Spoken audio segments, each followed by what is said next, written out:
আমার মা শুনলে তো মনে করেন যে আমার মা খুব শাসিত ছিল, কিন্তু মানে তার সন্তান লেখাপড়া করুক, লেখাপড়া করে আপনার মানুষের মতো মানুষ হোক, এটা কিন্তু উনি চাইতেন আর কি। তো যাই হোক, সেটা হলো বেশ বলতে গেলে অনেক ঘটনা। তো একদিন আর আমার নানা বাড়ি ছিল গোয়ালন্দ, আমি নানা নানির বড় নাতনি ছিলাম। আমি যতটুকু শুনেছি যে আমি পরপরে যে আমরা 3 বোন, আমি 1-1.5 বছরের বয়সে কিন্তু আমার নানা আমারকে তাদের কাছে রেখেছে, কারণ পরে তার একটা বোন হয়েছে, যার জন্য সেই সুবাদে আমি খুব নানা ঘেঁষা ছিলাম।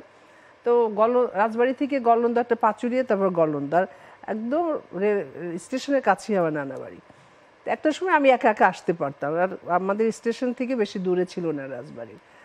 তো আমার মা হতো কি, কোথাও যেতে দিত না, দেখা গেলো পুকুর আছে না, মাছ ধরছে, দাঁড়িয়ে আছে, কেন গেল এখানটা। তারপর অনেক কিছুতেই শাসাতো, আর আমি একটু বেশ চঞ্চলই ছিলাম আর কি।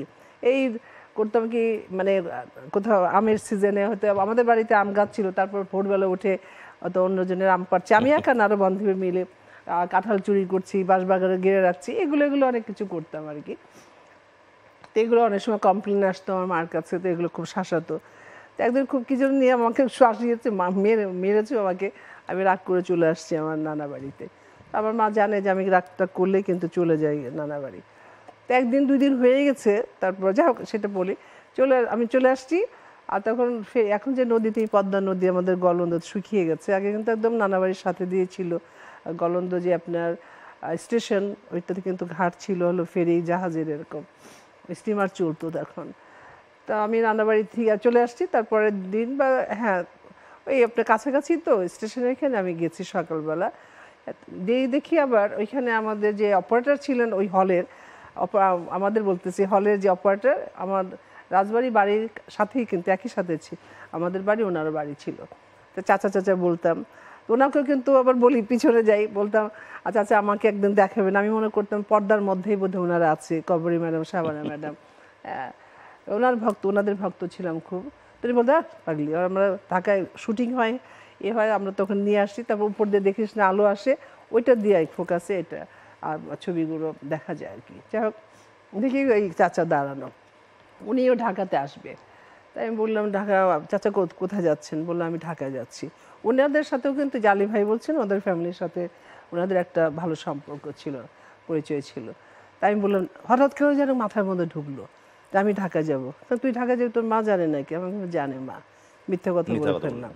হ্যাঁ, তখন কিন্তু সবই আমি, ধরো মেয়েরা যেটা সাবেলিকা হয়েছি আর কি, সোজা কথা তখন।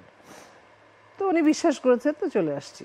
তো আপনার ফেরিতে উঠেছি, তখন তো নদী পথে অনেক দূরে, তখন আরিচা ছিল, এখন কিন্তু যেমন পাটুরিয়া, তখন আরিচা ছিল ফেরিঘাট। এসছি, আসার পরে তো ঢাকাতে কিন্তু এত সহজ ছিল না আসার জন্য, কারণ এই যে এতগুলো ব্রিজ দেখছো তখন কিন্তু হচ্ছিল আর কি। তুমি ওদিকে গেছো কিনা আমার জানা নাই, এই ব্রিজগুলো তো তখন তৈরি হচ্ছিল। এরপরে আপনি ঢাকায় আসলাম, এসে আলী ভাইদের বাসাতে আমি উঠলাম। উঠার পরে প্রথম চোখে কিভাবে, মানে কন্টাক্টটা কে করেছিল? না, কন্ট্যাক্টটা আমার এই মুহূর্তে মনে নাই।